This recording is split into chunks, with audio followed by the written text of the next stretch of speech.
Good morning. I just had a small message I wanted to share about the DSM, about psychology, about disorders.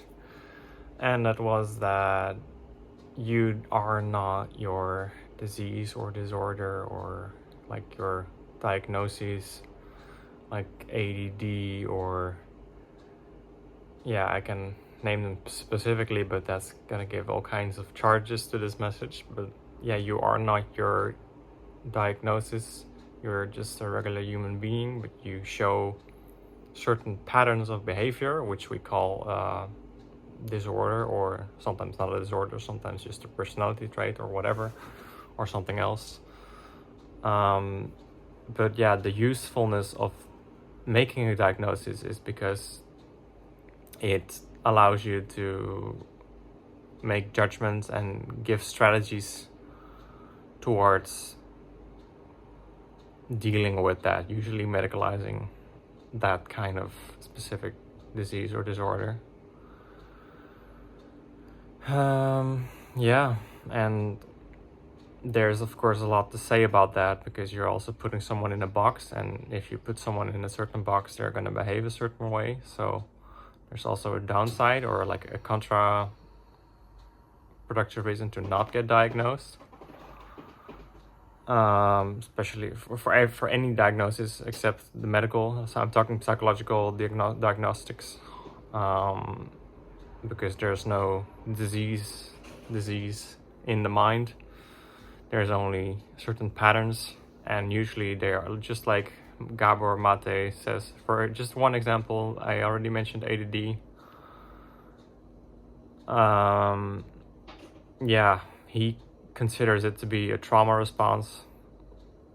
I think there's not one direct link between trauma and ADD, but it's much broader than that. But yeah, there's definitely some connection to how you grew up and your household and your generational trauma that's being transferred over. So there's this big thing about hereditary.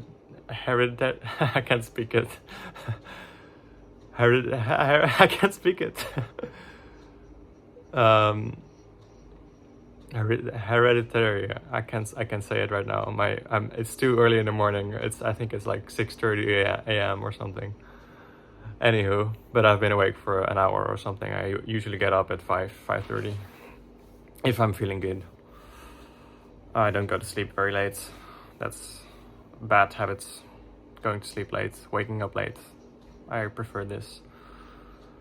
Sleep is also a very important tool of dealing with your situation and with dealing with health and well-being. I've also been into polyphasic sleeping for a while, which also I can talk a lot about, but that's not a long-term thing, but waking up early is a long-term thing, so there's differences there. But polyphasic, still you can integrate some things with it. I'll share some more about it later. I would love to have a blog or something. Yeah, a blog would be much better than YouTube. Anywho, I was talking about diagnostics, and yeah, there's a benefit, and not a benefit. There's a choice for going into the diagnostics world, and there's a choice going against the diagnostic world. For me, that clarity came really, it's a personal choice, of course. That clarity came when I got nearly physically ill.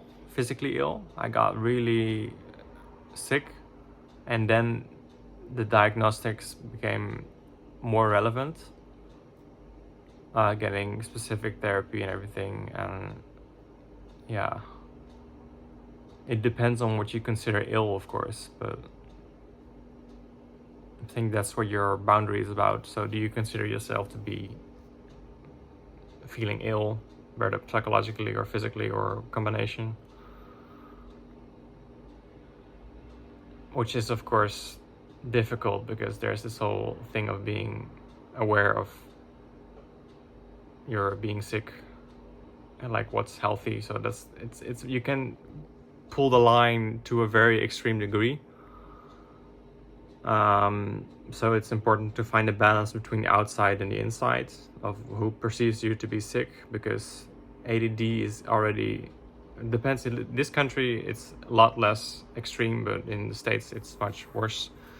It's like when you're not getting along exactly the same way as everyone else, in a lot of cases, you're already considered sick.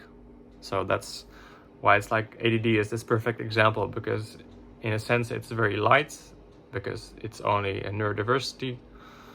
And in a sense, it's already causing you to disrupt and not get along sometimes. I've been high performing, so I have never struggled with my ADD.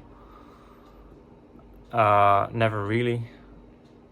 Until I came into different issues like motivation and not being forced into the system anymore, but having free choice. Yeah, that was a big thing. Then it was like, oh, you might have ADD. It was like, I never had any problems with that. I just went through high school and primary school with zero effort and had fun. So I really like to just let go of all diagnoses, most of them.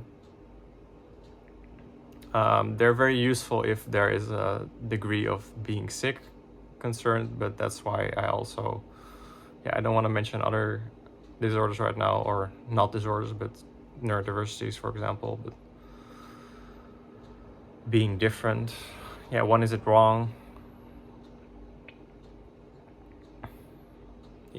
Even if you consider the history of, like, I don't know, depression or whatever, and you have like a hole drilled into your skull, or given electroshocks, like how intense, or manic depression, how intense is that?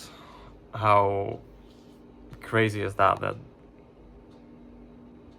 the treatment, and considering medications are also very extreme, like changing your blood pressure and like creating blood clots and being very careful with everything. There's so many, it's such a heavy method and measure, so you have to be very concerning and considerate, of course, especially when you're working with children. It's like, is going with the group is very, very, very important. So that's why medicalization might be appropriate even for young people, but everyone's unique. So it's a very difficult, I would say, intuitive question, and the parents usually decide for the kids. I haven't been medicalized when I was a kid, at least for my ADD, so that's kind of, it's hard to talk about it, of course, but there is a big, I have a very strong opinion about it, and I'm trying not to say it, but because it's, for everyone is different, everyone lives their own life. Just be very considerate of your child and their natural growth, and there's of course many more factors playing a role in life, like relationships with parents, or, for example, and with your environment, and with your city, and with your, what you consume in media and food and whatever. So many different layers and so many different realities. I mean, respect the free will of your child and yourself as parent. You have some authority over that, of course. Yeah. Guess I'll leave it at that for now. Thank you for watching. See ya. Bye.